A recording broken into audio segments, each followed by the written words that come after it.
Last note, Bitcoin. So here's its history, most of its history.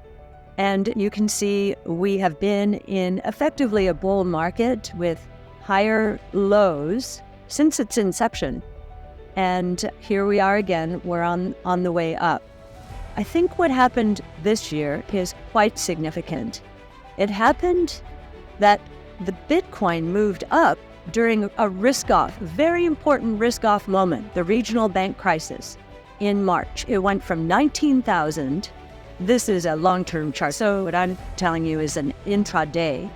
It hit a low during that regional bank crisis at 19,000 and shot up to 30,000. Why was that? Flight to quality, as Larry Fink would say. Flight to quality, as we would say. Flight to safety, as we would say. It hit a low during that regional bank crisis at 19,000 and shot up to 30,000. Why was that?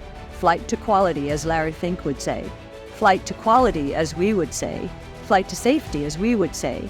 Because there is no counterparty risk here in this decentralized, transparent monetary system, unlike what happened to the fiat monetary system in 08-09.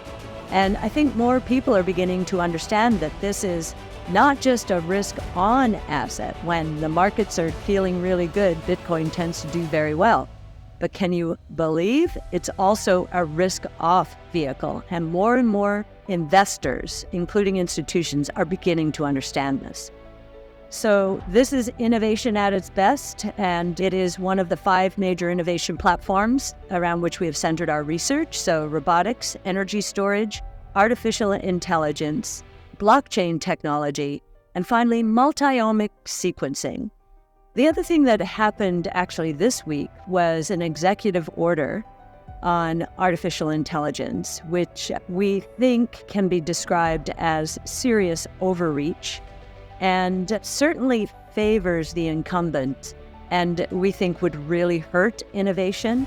So it is an executive order. We do think that both Bitcoin or crypto or digital assets and artificial intelligence now could become part of the election year debate.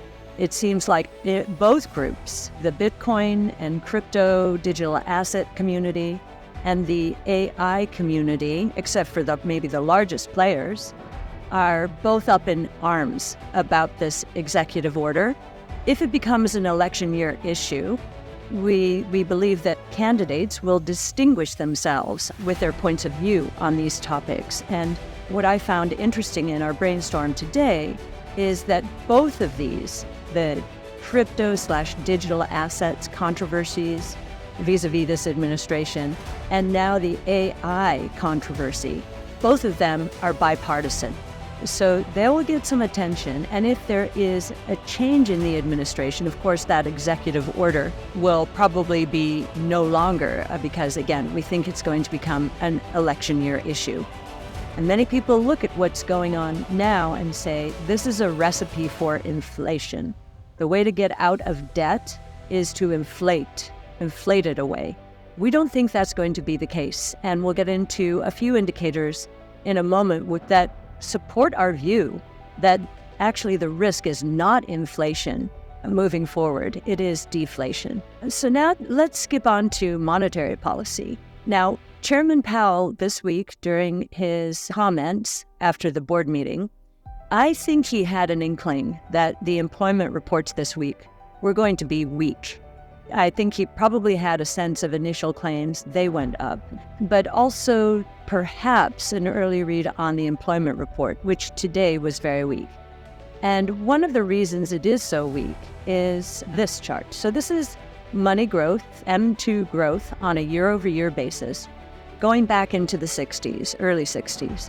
And you can see we've never seen a decline in money like this in this period of time. You have to go back to the 1930s, which of course was the Great Depression, to see a decline in money like this. Now, this is the other side of what happened during COVID, so it's understandable to some extent.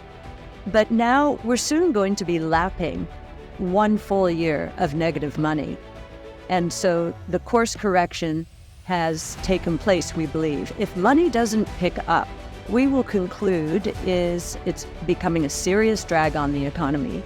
And deposits are leaving the system. The regional banks still are losing deposits. That's part of the decline in money.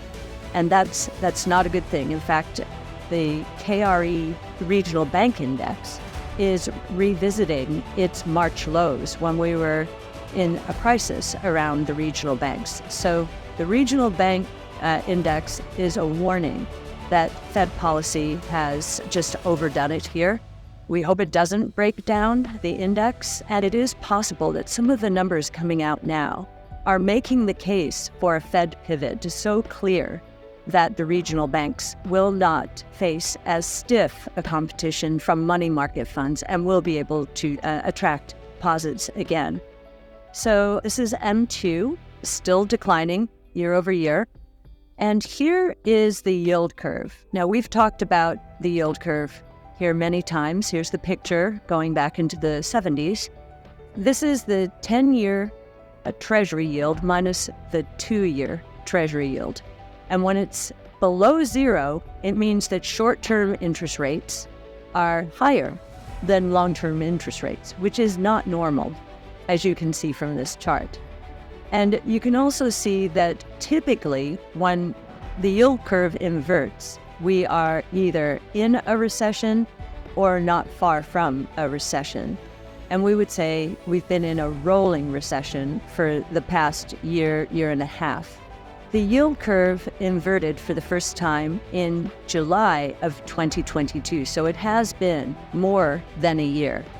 And we think that it is a harbinger of much slower economic growth and lower inflation than most people believe.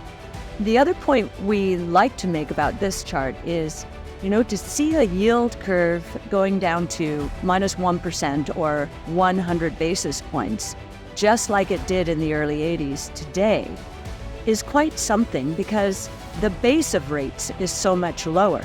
So today we have the long bond yield in the 4.5% to 5% range. Back in the 80s, that number was 15%. And yet we have had the same degree of inversion here. That tells us that monetary policy today is much more stringent than it was even in the early 80s when interest rates were at 15%, because 100 basis points on 4.5% to 5% is a lot more dramatic than 100 basis points or 1% on 15% interest rates. So we think monetary policy is much tighter than many understand. And we do believe it will have far-reaching ramifications over the next year or so. And as we always say, innovation solves problems. Innovation will transform the world and make it a better place.